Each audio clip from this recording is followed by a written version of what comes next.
Welcome back into Exit 99 Sports. As always, I'm Caleb Deloach. He's Cody Hinkabine. And, well, Cody, we are just about out of anything basketball related to talk about here, especially in our Cape County area. Yeah, the playoffs, fun week, district games, sectional games in our area. Exciting basketball time of the year. Yeah, and we can get started talking about last week.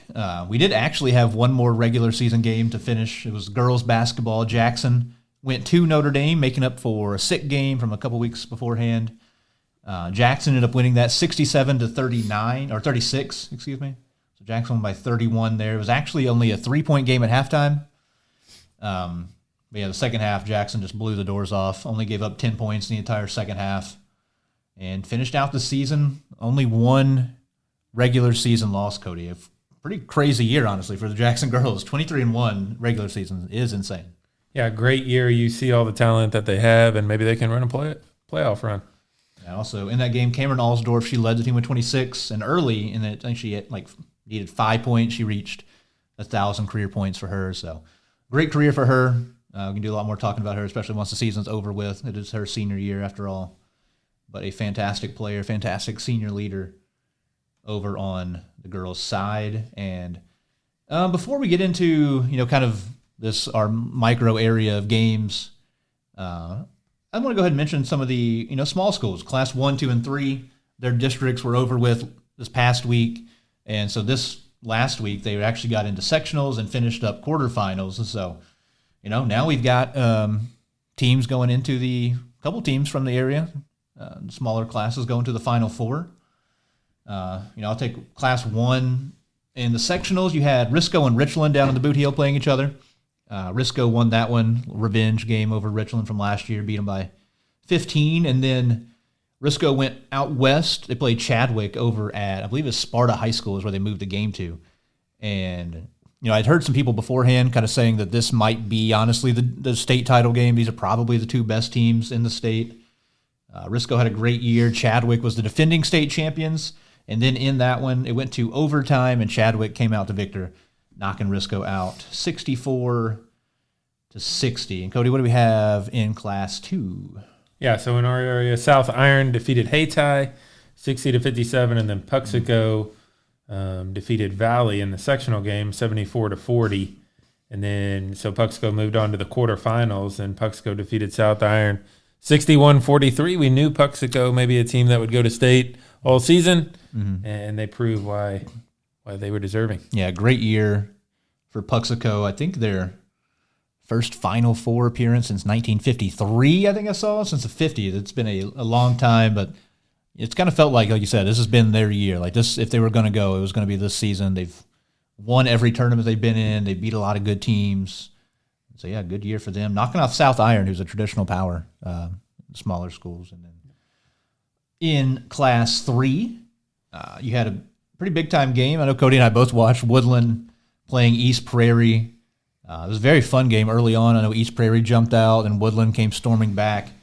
It was a great first half, and then Woodland pretty much took control, wouldn't you say, in the second half of that one? Yeah, 9-0. East Prairie takes the lead out of the gate. You're like, well, this may not go in the Cardinals' favor, but then, like you said, Woodland came storming back. Just too much press, just too quick at the guard area, and honestly, too many turnovers for East Prairie. And Woodland actually got it out to a double-digit lead most of the fourth quarter. So Woodland moved on. They went to the quarterfinals. They played Jefferson. They hosted that game, so it's pretty cool. A team in Woodland who had never won even a district tournament, getting to host a quarterfinal game, and they took care of business at home. They beat Jefferson out of Festus, Missouri, 72-51. So big-time win. I mean, they won by 15, won by 21, so a dominant run here after narrowly escaping Scott City for the Cardinals. And like you said, it's what to expect out of Woodland. Nobody on the team is over 6'3". They've just got waves of guards, Lane Lee, Corbin Kinder's awesome, Jackson Shaw, Calvin Layden. They've all played really well. And, that's what's really led them through this playoff run. They've been really good. So, those are teams, Puxico, Woodland, both teams in the same conference that we'll be, keeping an eye on, rooting for as they head into the Final Four. Yeah, you always like to see these small schools make a run. I've seen some posts on Facebook, letting out a school, moving parent-teacher conferences. Fun time of the year when you can take a pep bus out to the state championship. Yeah, it's big time. So it's really cool. Like you said, they're going to shut down the whole town in both those places, I'm sure. So it'd be awesome for them. I guess we can jump into the classes 4, 5, 6 districts, and we'll start over on the girls' side. In Class 4, District 1, we had Saxony here from Jackson, Fruitland, and they fell to Kennett 70-38. Into their season, tough year. If you're Saxony, 3-22, just tough year. A lot of moving parts. Going to be a lot of good players though coming back for Saxony. I expect them to be improved next season, kind of add to that win total quite a bit. But yeah, Kennett, solid team. Really one really good individual player. Tough team to guard, and Kennett got the win there. So knocking out Saxony in Class 4, District 1. We'll move over to Class 5, District 1, where, I've seen Cape actually play a few times in girls basketball, and they played some good teams, and they struggled early in the year. But as the season kind of moved on, they have impressed me. They've got good wins against teams that I thought would beat them. In like Dexter, they beat Woodland. And so it felt like they were trending in the right direction. But then I look at their district, they get the 7 seed. And, they're playing a good Festus team, and I'm just like, well, that kind of stinks. I know they're hosting. And I thought, going into it, I was like, maybe they can make a run. But, saw they get the 7 seed. I'm like, it'd be an uphill battle. But Cody, we talked about it on the car ride up to our game we did for Jackson. As a 7 seed, beat Festus in the quarterfinals. I genuinely don't really remember many 7 seeds ever winning. Yeah, you don't see a lot of 7 seeds in girls basketball upsetting the 2, but Cape Central does, and they move on. Home crop. It was a home game for the Tigers. So yeah, very cool. Very cool. Winning that one 68-62 over Festus. Unfortunately, they did fall to Farmington in the semis 45-38. Farmington, another very good team. I watched them play Jackson earlier in the year. They're very talented. I saw them play Notre Dame. Good squad. And Cape kept it close. They were up, I believe, 1, maybe 2 at halftime. Very close game. A pretty low-scoring game. Like I said, 45-38. Farmington just made enough plays down the stretch there. But good season for Cape. Good building year.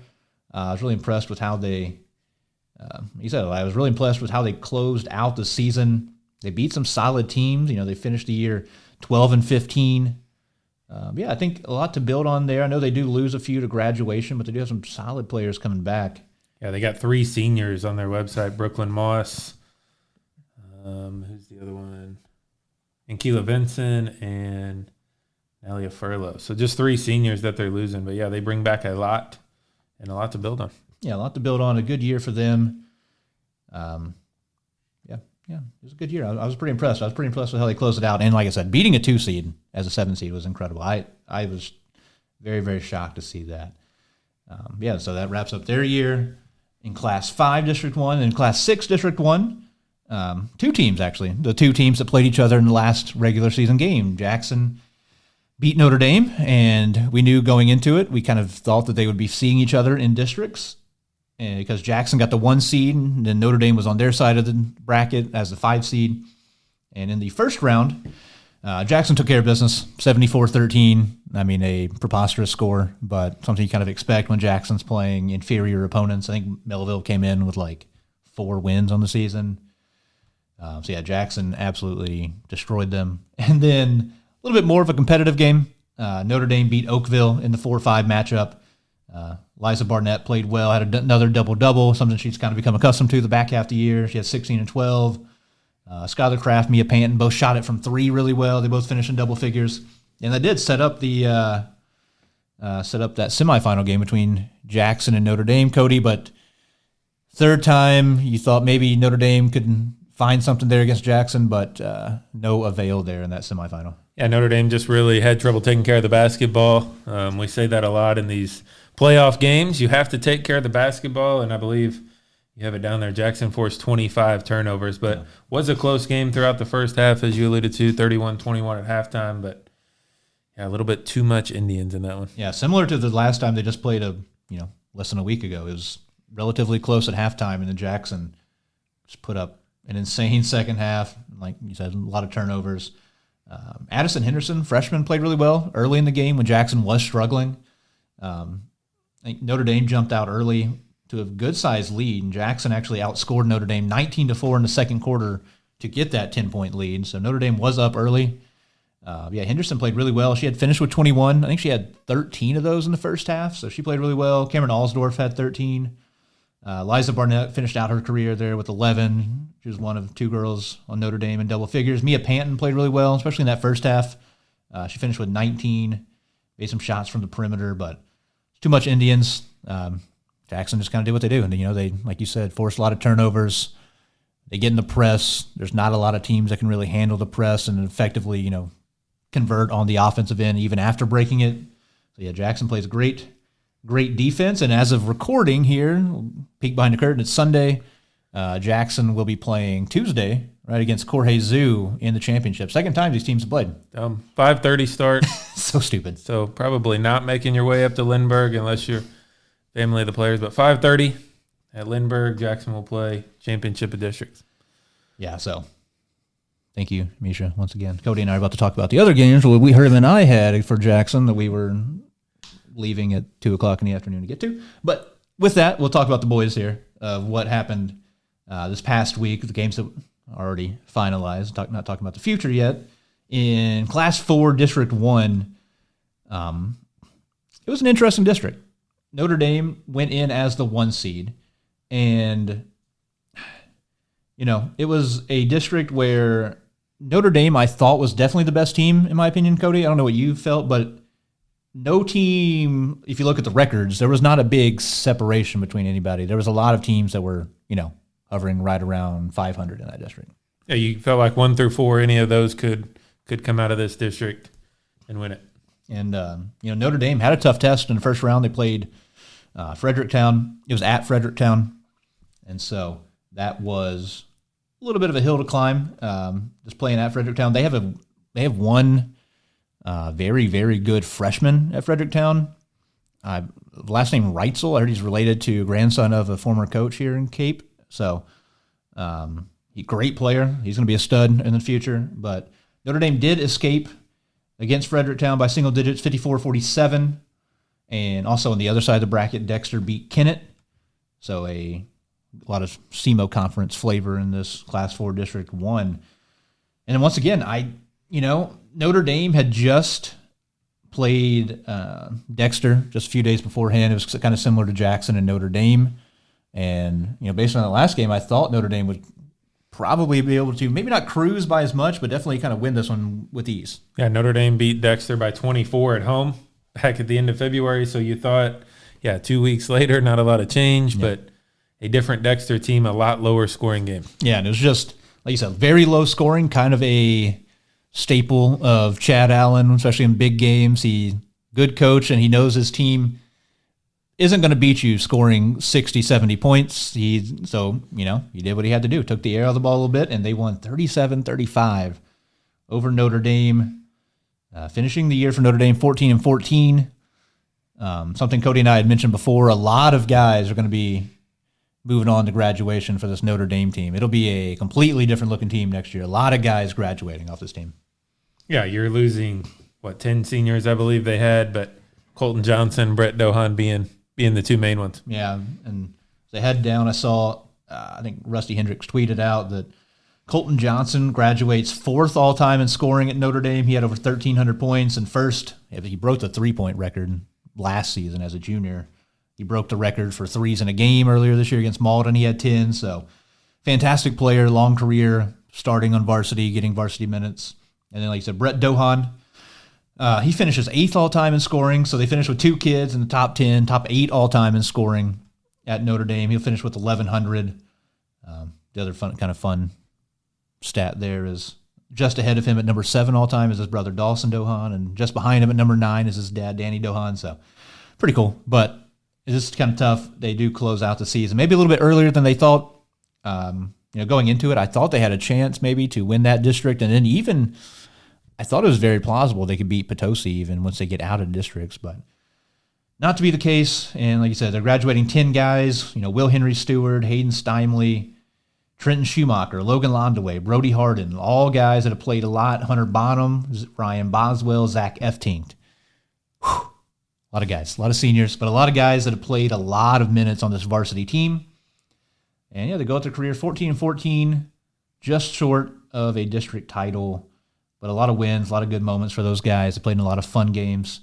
And yeah, it's been a lot of good times watching them over the last few years. So there'll be a lot of new faces to get used to next season for Notre Dame. I'm sure we'll be able to talk about that more in the postseason. Yeah, they very good players coming back. It's hard to say that when you lose 10 seniors, but their JV here went 23-2 this year, so very good JV team. You'll have some players coming back. Yeah, very good young group there. So we'll move up to Class 5 over in District 1. That district, you've got Farmington as a 1 seed, Sikeston was a 2, Cape is a 3. Some other familiar faces that have come down and teams have gone up to play, Hillsboro, Festus, DeSoto. So a lot of teams that you see a lot here in Southeast Missouri. In that first round, Cape got out of the first round against Festus. It was not easy. It was a very low-scoring game, something we're kind of accustomed to at this point with Cape Central. Since the loss of, even before, but since the loss of Tyshandre Edwards, it's been a lot of we've got to really dig our heels in defensively. Even before that, like their defense has been clicking on a great level, but then losing that 15 to 20 points with Edwards kind of makes things a little bit difficult. But they were able to skate by there in the first round. Yep, and we know that you lose Edwards, that's going to affect any team's offense, but they're still an above-average defensive team. They still hold Festus to 39 points. And, like you said, escape with the victory. Yeah, escape there. Pretty much everybody else took care of business. I think all the higher seeds won. Farmington won pretty big. Sikeston scored 113 points in the first round. If you are on the tracks right now in front of Sikeston, get out of the way. They've been killing people the last month. Everybody they've played, they've been blowing out. They've won every game by double digits since January. So they are a problem right now. Tough to score 113 in a running clock game, but Sikeston does it over North County in the first round. Insane. And then, so that was who Cape Central played in the semifinals. I believe the third time those teams have faced off. The first was in the SEMO conference tournament, and that went Sikeston's way in a big way. Sikeston just started turning Cape over. Felt like 20 consecutive possessions there in the second half, blew them out like 40. And then the regular season, Cape kept it close for 3 quarters, but I believe they only scored 2 points in the entire fourth quarter, and Sikeston was able to win that one by double digits. They're at Sikeston. And then in the semifinals, like I said, Sikeston is playing on a completely different level than it feels like anybody else in Southeast Missouri right now. They won 84-37 over Cape Central. Once again, the offense just not really there for Cape. It's no Tyshandre Edwards, but 84-37. I don't know who you had. You could have put anybody on Cape Central. That and Sikeston would probably come out with a victory. Sikeston moves on. They'll be playing Farmington in the championship. They beat Hillsboro 62-49 in the semis. So a rematch of a great game up there to be at Farmington again. So that'll definitely be something to keep an eye on, something I'll be watching. But Cape, Cody, a good year. First year under a new head coach, Lamont Frazier, Charleston high school legend, Mizzou, great player. So a new head coaching regime. Finished 18-8. A pretty solid year. I wish you could go back and reverse Tyshandre Edwards getting injured. I'd be really curious to see kind of where this team ends up. Yeah, see how they shake out. I mean, you're basically 18-5 against everybody else but Sikeston. Yeah. Pretty good season for Cape. They, competed well. But, yeah, Edwards will come back next year, but would have been nice to see him with Mateo, Rivers, and yeah, because him and Rivers and Mills, so the starting backcourt for Cape is going to be graduating. That will be a big loss. Those are very good guards. Mills is a very good scorer from all 3 levels, great athlete. Mateo Rivers, fantastic perimeter defender, very quick with the ball in his hands. So, yeah, it'll be a lot to replace. They're losing 6 seniors in total. And so a lot of turnover there at Cape Central. We'll see. Like you said, Tyshandre Edwards should be back. They'll have Goliath Morris Young. Antonio Sims, I know, started, and he'll be back next year as well. So it'll be a different-looking group for sure. But I'm curious to see, even if some of the young guys that we haven't seen yet, see who steps up next year for them. Yeah, not a lot of guard play coming back. A lot of your big men are coming back, though. Edwards, Morris Young, as you said, Spain is coming back. So, yeah, they'll still be good. Yeah, losing a lot. But, yeah, they should be good. And, I liked Coach Frazier first year. Like I said, it stinks. Like right there in the middle of the season, they were playing their best basketball. before Edwards went down, they were beating teams. Like, they're beating some good teams. And, Cody and I did the Jackson game. They played a very good game against Jackson, well-executed game plan, great defense. The defense was insane their first stretch. Like I said, they held Dexter and Notre Dame in the 30s, held Jackson to 42, held Hillsborough to 40, Poplar Bluff to 35. So they're beating conference teams. They beat Jackson. They went to Scott City, won a close game, and then they beat Jeff City on a Saturday. And I was impressed because Jeff City was a ranked team in Class 5, and they were coming off a Final Four run. Beat them, held them to 34 points. And then at CBC was Cape's next game, and that's where Edwards gets hurt, and they finish out the year without him, I believe, 500. They played tough teams down the stretch. They played, at CBC, they played Principia, Sykeston a couple times. So it was a tough stretch, but it was just, kind of too bad. But a good season, good first year for Coach Frazier, and so be a lot to look forward to next year. Kind of a new look SEMO conference. A lot of guys going to be moving on. So yeah, be interesting to see, as we talk about every year, 4 or 5 seniors graduating off all these teams. You don't know what to expect. We'll kind of see, in the fall, who all comes out, and multi-sport athletes, but be interesting next year. Yeah, and then the games that we had, Cody and I do Jackson games for the uninitiated. We, up at Class 6, District 1, Jackson was the 3 seed behind Seckman, who the Indians lost to just a couple weeks beforehand. And then the 1 seed was Lindbergh, who had beaten Seckman. So it was just kind of Jackson had only played Seckman in the entire district going into it, so there was not a lot of clarity as who should be kind of what seeded where. You had a team in Cardinal Ritter who had been to 5 straight Final Fours and won 4 state titles in different classes, but last year they won in Class 6. They were the 4 seed. SLU was going to be the host. They were the 5 seed. So it was an interesting district, I thought, going into it. A decent amount of parity. And we kind of talked with Coach Brownsberger. He said, the bottom 2 in the district probably not going to emerge, but really 1 through 6, any of those they felt like could win the district. Yeah, it was a good tournament. In the first round, we had Jackson playing Oakville, and Indians took care of business. It was a slow start for Jackson offensively. They played well defensively throughout. They gave up 39 points. They won 58-39. It was a slow start offensively. Turnovers were a little bit of an issue, but we had shots that we normally hit. They just weren't falling. And they did start falling in the second half. Cole Deck finished with 18. Jory Toma finished with 15 in that one. So those guys both played well. There was a lot of other guys that hit shots here and there, but those 2 led the way in double figures.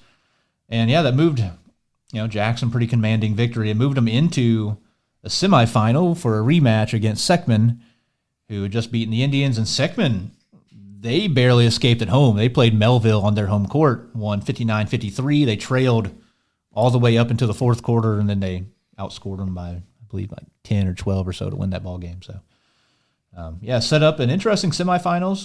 Cardinal Ritter, that I just mentioned, had won like 4 state titles in the last 5 years. They lost to SLU, so that was a bit of a surprise. Yep. Set up a big semifinal game, and Cody, I'll let you go ahead and start talking about the semifinal game, whatever you want to say about it. Yeah, as you mentioned, Seckman kind of struggled. Seckman kind of a similar team to Jackson. If they take care of the basketball, knock down a few 3-pointers, then either one of those teams could have made the semifinals, as we talked about. Yeah, Jackson, Seckman. Seckman kind of takes over, gets out to a double-digit lead. Kind of fast forward back and forth there, but fast forward to 3 minutes left in the game. Jackson down by 9. But this is a team that's been gritty all season. You knew they weren't going to give up. So they fight all the way back, make a few shots, get some steals, and then fast forward to, the end of the game.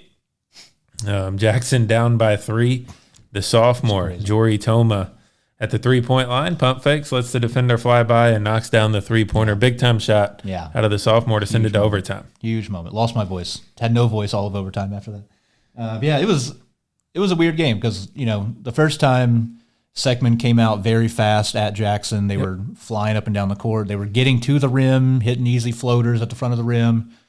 And then if they felt like it would kick out for open threes, and they shot a very high percentage the first time they played Jackson, and Indians just couldn't really keep up offensively, it felt like, and just kind of struggled in different things. This was a different game, really. It was ugly offensive game. I think you said, both teams were in the 20% from the first half shooting the ball? Yeah, neither team made it to 30% shooting in the first half. We were 19-19, I believe, going to halftime. You felt like if either team could knock down a few shots, they would jump out to that 6 to 8 point lead. Seckman able to do that there in the third quarter. Yeah, Seckman really took over. And, I mean, a lot of it was the free throw line. Cody and I talked about before we started recording this one kid, Sam Wason, who was the second leading scorer on the team. I think he averaged 10 points a game coming into it. He finished with 18, and I think 9 of those were he had 9 from the free throw line and 9 from the 3-point line. Yeah, 9 for 10 from 3-point line, and then he made 3 3-pointers. So, I mean, Jackson did a good job keeping him out of the lane, keeping him inside, keeping him outside the 3-point line. He just knocked down 3 of them. Yeah, and we contain, their best player, Sam Geatley, averages 14. He was held to 8. Just different guys stepped up. Their starting point guard, Keegan Heidert, had 20, a lot from the free throw line as well. I think 10 of his points were from the free throw line. And so, it was just a very slow game. But, like you said, I mean, Jackson dug a hole. Yep. And just not able to hit a lot of shots. Things were tough. We turned it over a little bit too much, I would say. The comeback was incredible, though. Coach Toma went to an all-guard lineup. Just kind of trying to speed up Seckman, and it worked. And he went to it really early, and so he had enough time to kind of chip away at that lead. And that's what they did. They did a good job. I know Coach Brownsberger talks to us about it all the time. Mm-hmm. They have a culture of never quitting. They will fight to the end of games, even in games that they did lose this season. Like the Sykeston game. There was a point where it felt like it was about to be a 40-point game. But they kept playing hard even down the stretch when the game was over.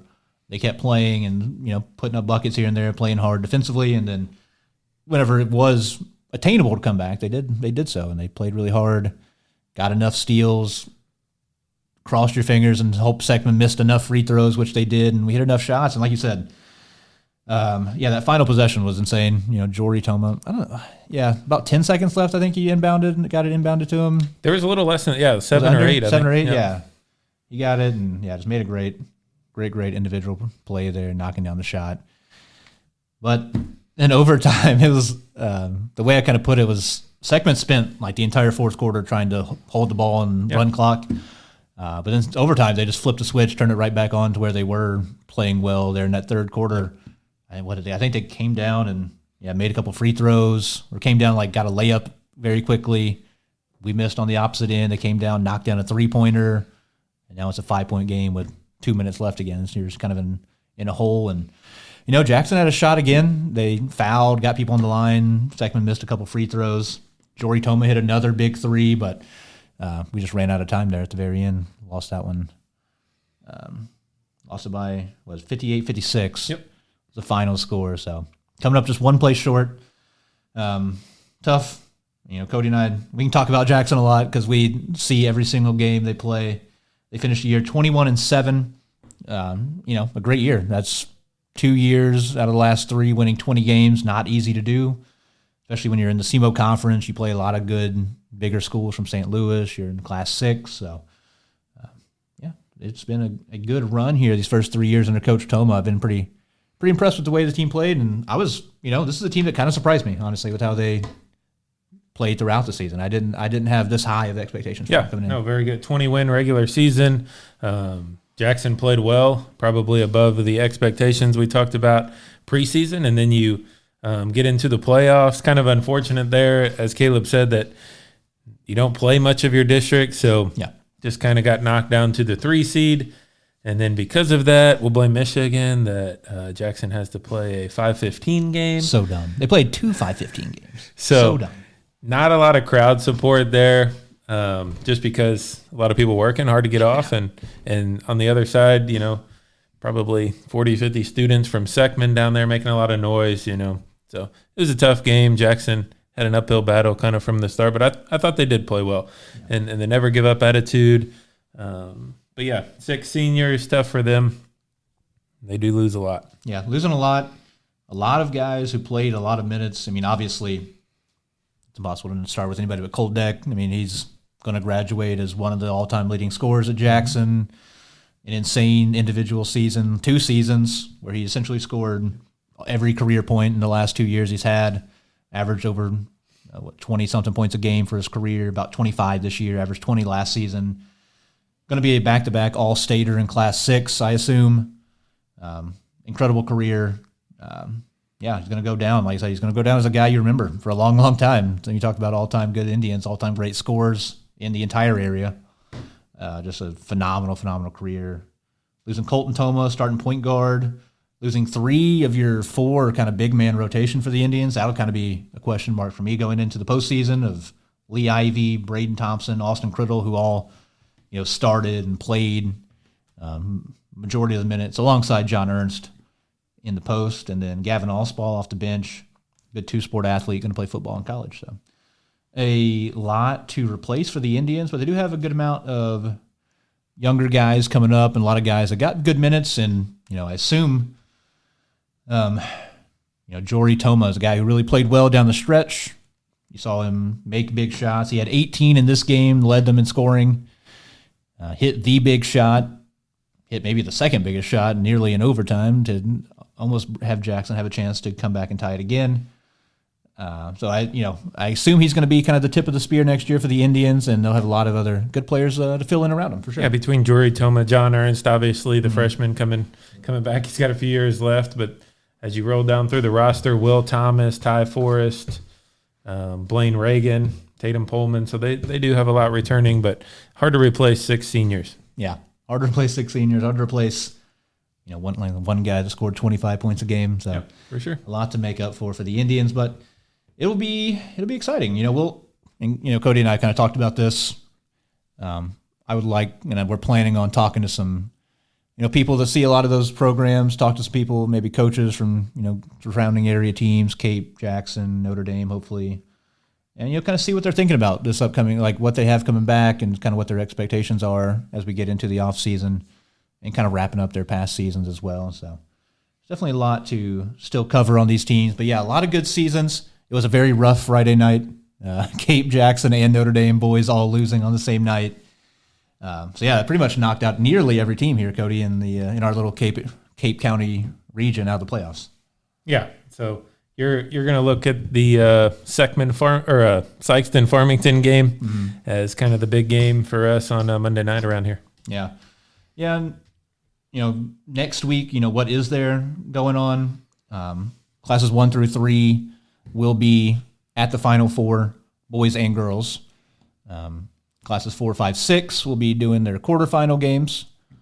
And so there are some definitely games to watch, I would say, just in Southeast Missouri area. Over on the girls' side, just go 1 through 6. You have nobody in Class 1 left in Southeast Missouri. Delta was kind of the flagship there. They got beat by Chadwick a couple weeks ago. St. Vincent girls out of Perryville, they will be, I believe, making their first Final Four appearance as a team. They'll be taking on Tipton. That is March 14th at 10 a.m. at Mizzou Arena. So, Misha, thank you again for a stupid time to start game. Nothing like playing in the middle of the week at 10 a.m. So, Perryville people, get up there, get to the game, go check it out. It'll be a fun game. I think, don't quote me on this, but from past experience, you can pay $15, something like that, on Misha TV and get the entire Final Four.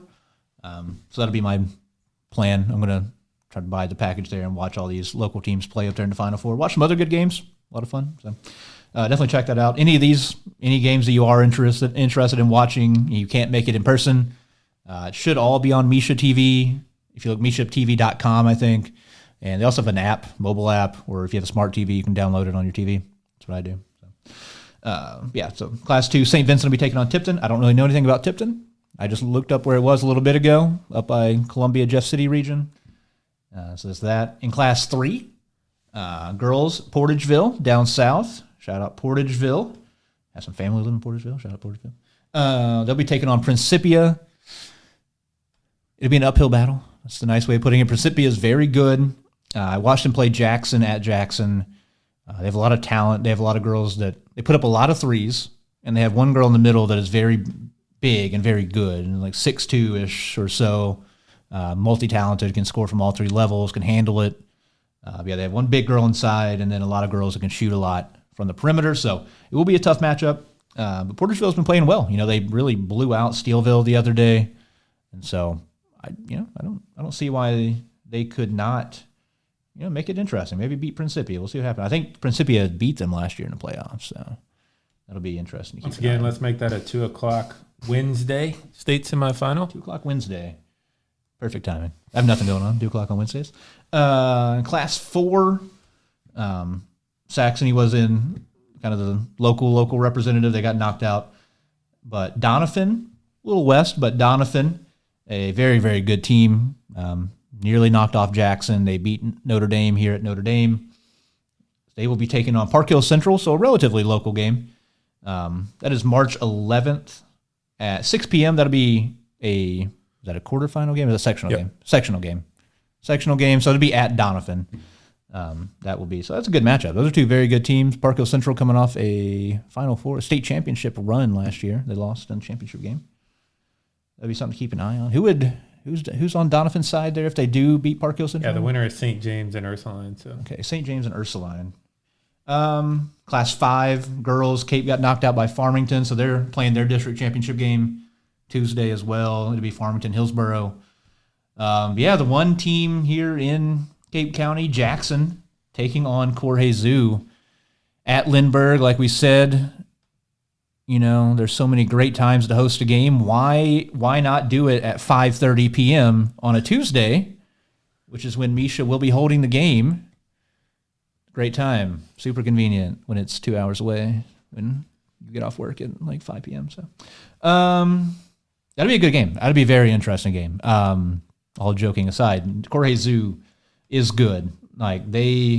Jackson played them earlier this year at Corhezu, and it was a crazy game. It was it wasn't really back and forth. It was Corhezu leading about 90% of it, and Jackson just made plays down the stretch. They, like we talked about the boys, they didn't give up. They stayed in what they do. They kept pressing. And Corhezu was beating the press early. They were killing the press early, but then it kind of got to them as time went by. Jackson started turning them over, getting easy looks, and then maybe the most clutch, and this is from a person who just saw Jory Toma hit a three-pointer as time expired, maybe the most clutch play I've seen all season long. Kate Deck got it with 6 seconds in the backcourt, drove to the corner on the right side, the wing on the right side, pulled up from 3, got hammered, and went to the free throw line as a freshman on the road against a good team and made all 3 free throws to tie it, send it to overtime.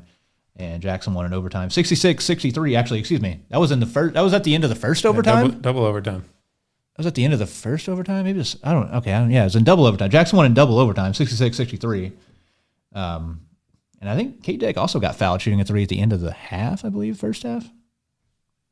Just keep doing that every half. That's going to be pretty good. But it'll be a tough game. Corhezu ended Jackson's season last year. So these are two teams that are familiar with each other, have played each other quite a bit. They play each other here in Class 6, District 1. For some of the girls that carry over from volleyball, it's Team Jackson plays. It's usually very good in volleyball as well. And so, it'd be interesting. Last year, I think it was the semifinals, Corhezu beat Jackson. It'll be somehow you have a double revenge game. Both teams have a revenge game, but Corhezu's good. They have a big girl inside, last name Ortworth, who's, I think her brother is a starting tight end in Iowa, so pretty good genetics there. She's big, tough around the basket. They have good guards. It'll be a tough game. It is not, it is not going to be a game you can just show up and win. They're going to be a tough team. And Corhezu's coming off a Final Four run last year, so I'm very excited. That is one I will be watching from home because it starts at 5:30. But it's definitely a game I'll be watching cover to cover on, so it'll be a good one. And then the winner of that plays the winner of Rolla and Marquette on Saturday. So if Jackson wins, could be a home game. So that'd be sweet. But we'll get there. We'll get there. Patience. But yeah. So is that what day of the week is that, Cody? Would be Saturday if they win. Okay. Yeah. So Saturday, you said the 15th. Rolla and Marquette. Rolla's the 1 seed in that district. Good team, over 20 wins themselves. So that will be interesting. It could be at Jackson, like I said. So if Jackson beats Corhezu, they will be hosting Saturday That'd be awesome. I will be. Probably a noon game or something. It'll probably be crazy, noon because why do it in the evening? That's not fun at all. But a game I will go to. I'm staking it now. I will be there at home if it's there. Yeah, so that's the girls' side. So good luck. Hopefully Jackson is able to come up, knock off Jorge Zoo, and get a home game on Saturday. That'd be sweet. Move over to the boys' side. Class 1, same thing. Risco was kind of the only Southeast Missouri team. They got beat, so no teams in Class 1 making the Final Four from Southeast Missouri. In Class 2, we mentioned earlier, Puxico. Their first Final Four appearance, like I said, since 53. I have it wrote down bottom of the sheet here. They're playing Canton. Once again, no idea where Canton even is. But I do know Canton went to the Final Four in 2014 and 2015, so there is a little bit of pedigree there for Canton. So it will be, there's no bad teams once you get to the Final Four. So it'll be a tough ball game. I'm excited to see Puxico maybe pull off a championship run here. It'll be exciting. They have great players. Their team is very, very fun. They play incredible defense. They make a lot of threes. So it'll be a great ball game for Puxico. And then in 3, Cody, a couple teams that we've seen this year a few times now. Woodland will be playing Principia. You know, off the top, you would say Principia is probably a heavy favorite there. They're very good. We saw them early in the season. Yeah, for sure. That's a very uphill climb. Jackson played them at the Borgia tournament back in November, but Principia beat Jackson by 17. So going to be an uphill climb for sure for Woodland. They beat Sykeston. Heavy underdog, yeah. Principia, they killed Cape. They're good. They have good guard play. They have big guards. They can score from all 3 levels. He has center, Sekou Cisse, big man inside, tough. Nothing flashy, but he's just big, athletic. A kid named Henry inside, I believe. Good size, 6'6" or so. So they'll be bigger. They'll be bigger than Woodland by a good margin. But, hey, Woodland got here for a reason. They have good guard play. They can hit shots. They're going to play fast. I'm excited. I'm curious. I'll be rooting for Woodland. Do you know when? I don't have that written down here. Do you know when the Woodland game will be over at the Final Four in Class 3 on the boys' side? So Woodland's 24-6. Principia only has 1 loss all season. So that's also Wednesday at 10 a.m. 10 a.m. Set your alarm clocks. Get up. Get up with game day here. That's so dumb. Wednesday at 10 a.m. If you lose, you play Thursday at 10 a.m. So dumb. If you win, you play at 4 o'clock on Thursday. So Wednesday and Thursday, for sure, Woodland will be playing. Could you flip over to Class 2 also and tell me when Puxico plays?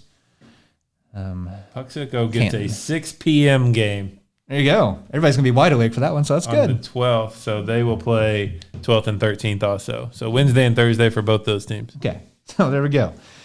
I'm done complaining for now. In Class 4, I mentioned District 1, Notre Dame got knocked out, lost to Dexter. And so Dexter will be playing Potosi. The only funny note about Potosi, they're 22-4, so very good record. They hosted Puxico, beat Puxico by single digits not too long ago. Potosi has 4 losses. All 4 losses are to Farmington. They have played Farmington 4 times and lost all 4 times. So Potosi surely hates Farmington a lot, but then they're a good team. They've only lost to 1 team, and that team is very, very good. We've seen them play a few times. So that'll be an interesting battle for sure. Dexter, chance to win their 2nd district title in 15 years.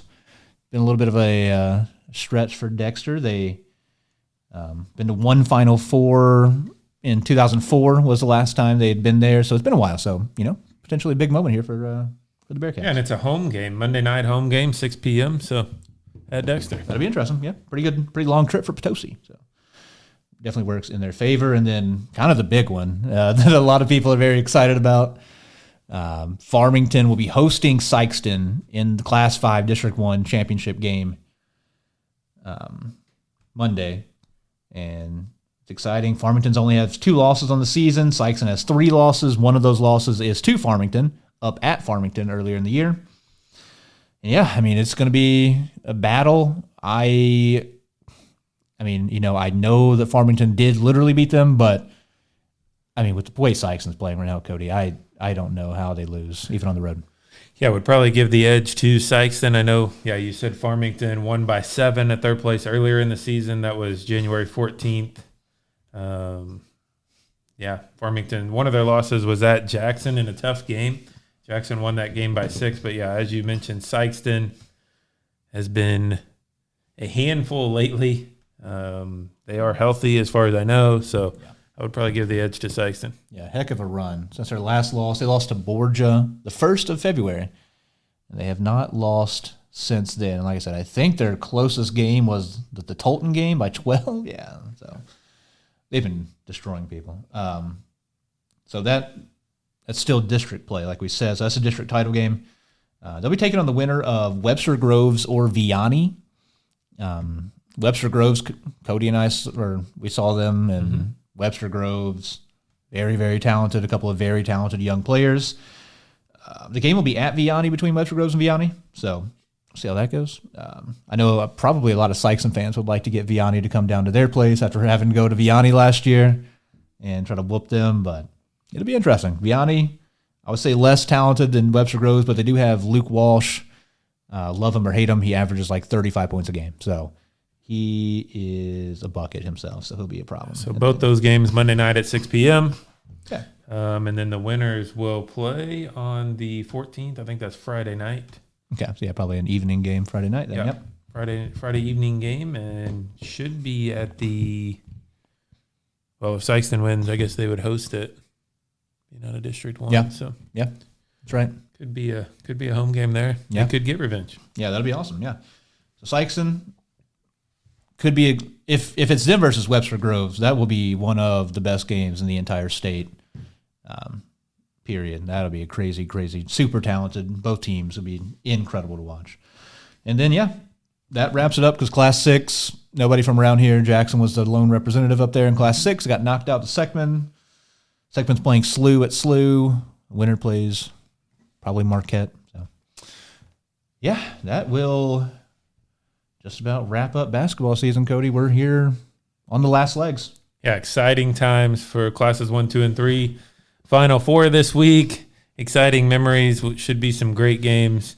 Nice to see Puxco and Woodland be able to root each other on out there. I'm sure they'll be going to each other's games, and nice crowds. A lot of representation from Southeast Missouri this year in the smaller classification, so it's pretty cool. Yeah, and then you got the district championships and quarterfinals for 5 and 6. Should be entertaining. Yeah, definitely some opportunities for more teams to get there. You have any other thoughts? Anything else you need to talk about? I was just going to say, not high school related, but here we go. SEMO hat on here. Well, first I'll say another former Southeast Missouri area product, Jadis Jones, won OVC Freshman of the Year up at Lindenwood. That's pretty cool. He had a great season. He's a guy who tormented everybody in Southeast Missouri for 4 years, a crazy good player, won a couple state titles, won a couple player of the years in high school. Yeah, already freshman of the year. He was also, I think, second team all OVC. So a great first start for him. I got SEMO, who won the regular season in the OVC. Coach Korn, coach of the year. A couple guys, Rob Martin, Teddy Washington on first team, Brendan Terry on second team. But unfortunately, we just saw yesterday, here's Sunday night, but yesterday we saw SEMO lose to SIUE, so their season's done. One game short of the NCAA tournament, unfortunately, but that's how it goes in a lot of the low major schools. You got to win your conference tournament. If not, season comes to an end. But you can't don't hold your head low if you're SEMO. Good season for them. They had a very good year. Great close to the season. They played really, really well. Yeah, you never know kind of in this day in college basketball who all's coming back. But, Edwardsville, congratulations to them. The first team in the March Madness field this year. Yeah, that's right. First one to clinch. So, well, that'll just about do it for me. We're, like we keep saying, almost done with basketball. I guess we got, a couple weeks until baseball now is coming up. I was looking at Jackson's schedule, and they play the 22nd. Be their first game. So, we're almost there. We're almost into spring sports now, Cody. Hey, it's getting into the 60s. I like it. Yeah, I like the spring weather. Should be a nice close to the season. Yeah, so it'll be exciting. A lot of good games still to play. So like I said, if you want to watch any of these games, go to Misha TV. You should be able to find it there. A little got to scroll around, kind of a little bit difficult to navigate at times. They have an app as well for smart TV and stuff like that. So, go check them out. Go watch some of these good games. If you can, go to the games. There'll be a lot of good basketball here to watch. So, for Cody and myself, thank you guys for watching. Thank you for listening. It's been a fun season. We're nearly done with it here, but it's been a lot of fun. Thank you all for enjoying the ride with us. We appreciate all of you, and we'll see you on the next one.